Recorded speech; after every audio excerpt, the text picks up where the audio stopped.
भारत के द्वारा G20 की प्रेसिडेंसी में जो बड़े काम किए जा रहे हैं उनमें अब अपनी प्रेजेंस को नुक्ताचीनी के माध्यम से दिखा रहा है। चीनी नुक्ताचीनी कर रहा है। क्या कर रहा है? वो कमियां ढूंढ रहा है कि आपने ऐसा क्यों किया, आपने ऐसा क्यों किया। उसको हमारी थीम से परहेज हो गया है, हमारे वसुधैव कुटुंबकम से परहेज हो गया है।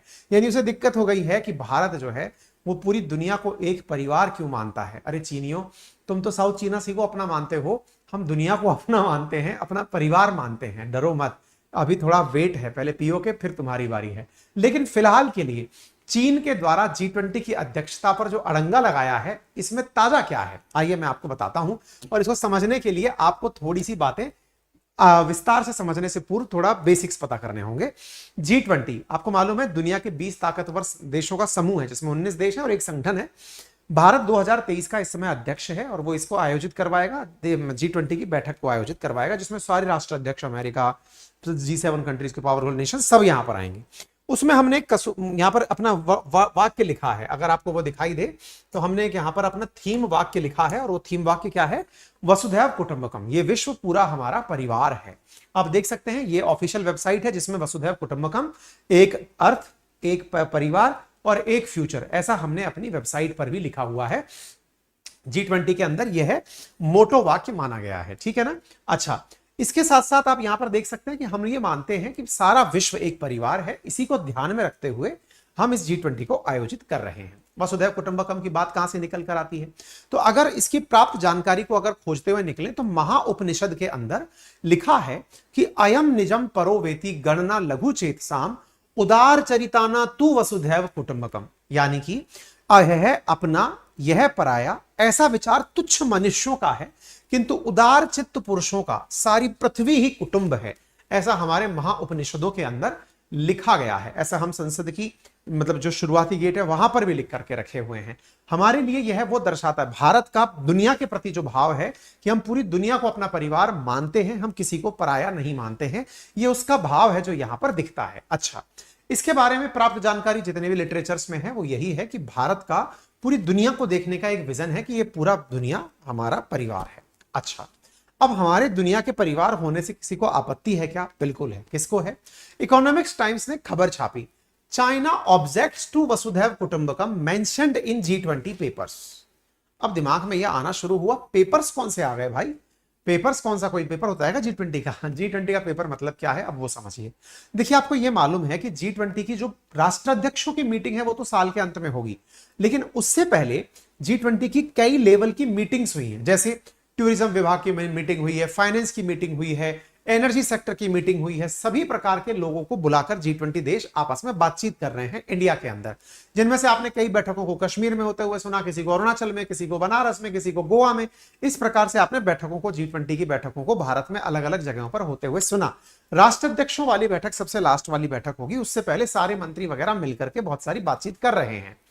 तो जब भी कोई बैठक होती है तो उसका एक पेपर निकलता है। उस पेपर के अंदर वसुधैव कुटुंबकम शब्द गायब है, और गायब है, इसको ढूंढा गया तो क्यों गायब है? तो आंसर निकला, चीनियों को इस बात से दिक्कत है कि आपने वहां वसुधैव कुटुंबकम क्यों लिखा। कारण खोजने निकले कि भाई साहब यहां के डॉक्यूमेंट्स में G20 की मतलब चर्चा कहां से निकली थी? तो सबसे पहले गोवा के अंदर जुलाई में मीटिंग थी, उस मीटिंग के अंदर वसुधैव कुटुंबकम शब्द लिखे होने पर चीनियों ने अपनी आपत्ति दर्ज कराई और बताया कि साहब हमें दिक्कत इसलिए है क्योंकि ये जो भाषा लिखी है ना संस्कृत, ये यूएन की ऑफिशियल भाषा नहीं है, यूएन की ऑफिशियल भाषा नहीं है, इसलिए हम इस चीज को अनुमति नहीं देते। हमने यूएन की ऑफिशियल भाषाएं तलाशी, कुल 6 भाषाएं निकली, Arabic, Chinese, English, French, Russian और स्पेनिश। तो इन्होंने कहा चूंकि हिंदी अथवा संस्कृत जिस भाषा का उपयोग किया गया है वो यूएन की मान्यता प्राप्त भाषा नहीं है, इसलिए वसुधैव कुटुंबकम शब्द को पेपर पर नहीं होना चाहिए। मेरे प्यारे साथियों, G20 के अंदर इतने सारे देश हैं, लेके Argentina, France, Japan, Turkey, UK, US, ये सब बड़े बड़े देश उसके अंदर, बड़ी इकोनॉमी शामिल हैं। और दुनिया ने बहुत अच्छे से, जब हमने G20 का ये लोगो वाक्य घोषित किया था तब दुनिया ने इसे बहुत अच्छे से एक्सेप्ट किया था। लेकिन अब अचानक ऐसा क्या हुआ कि 22 जुलाई 2023 को यह खबर निकल कर आई कि इन्हें इस बात से दिक्कत है।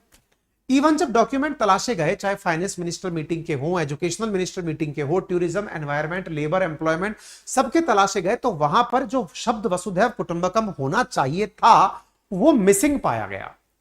डॉक्यूमेंट्स जो ऑफिशियल निकलकर बाद में आए उनमें वो मिसिंग पाया गया। इस बात को इकोनॉमिक्स टाइम्स ने खोज निकाला। तो बाद में अंदर की जानकारी सूत्रों से पता चली, तो ये जानकारी निकल कर आई कि चीन को इसके ऑफिशियल लैंग्वेज के हिस्से ना होने से दिक्कत है। क्या वाकई में ये दिक्कत है क्या? हमने आंसर तलाशने का प्रयास किया। हालांकि हम इंडोनेशिया, जिसने हमसे पूर्व में यह आयोजित की थी, उसकी भी लोगो वाक्य को तलाशा, हालांकि वहां पे ऐसा कुछ मिला नहीं। लेकिन हम असल में कारण खोजने निकले कि चीन को ही दिक्कत क्यों हुई, बाकियों ने कोई भी बात क्यों नहीं बोली। तो इसके पीछे का कारण जानते हैं। इसके पीछे का सबसे बड़ा कारण क्या है ना साथियों, कि भारत इन दिनों चीन के साथ बड़ा खेला खेल रहा है G20 के नाम से, और चीन इससे पूरी तरह तंग आ चुका है। आप पूछेंगे कैसे? तो देखिए, 4 महीने पहले भारत ने G20 देशों की बैठक बुलाई और बिना चीन को बताए ही अरुणाचल प्रदेश में कर दी। हमने ऑफिशियली बता रखा था कि हम चेन्नई में मीटिंग करेंगे 24-25 तारीख को, लेकिन हमने मीटिंग कहां कर दी? अरुणाचल प्रदेश में कर दी। हमने ऑफिशियल अनाउंसमेंट कर रखा था कि चेन्नई में मीटिंग होगी। अरुणाचल प्रदेश, जिसे चीन अपना बताता है, हमने दुनिया को उठा करके सबको वहां बिठाकर दुनिया को दिखा दिया कि ये हमारा है, हमारा मुख्यमंत्री है, हमारी जनता यहां रहती है। चीन इस बात से बुरी तरह तंग आ गया कि भाई साहब, इन्होंने तो अरुणाचल प्रदेश के अंदर G20 की बैठक कर दी, कितना गजब काम कर दिया साहब, इन्होंने तो हमारे साथ बेइज्जती कर दी। फिर दूसरी बात, पाकिस्तान जाकर रोया, पाकिस्तान चीन के पास जाकर रोया कि अंकल अंकल हमें बचाओ, क्योंकि ये लोग तो कश्मीर में भी मीटिंग कर रहे हैं, दुनिया को पता चल जाएगा कश्मीर में कितनी शांति है।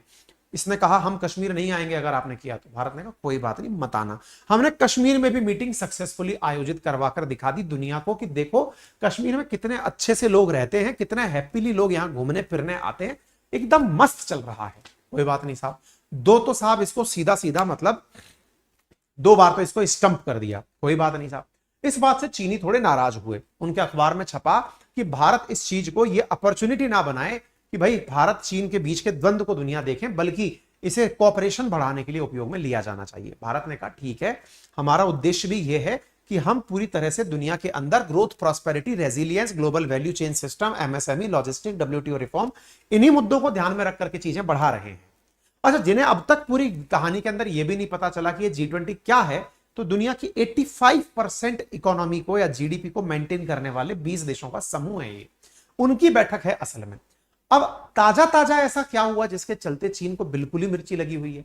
देखो, असल में भारत ने चीन को एक बहुत बड़ा नुकसान पहुंचाया है। क्या नुकसान पहुंचाया है?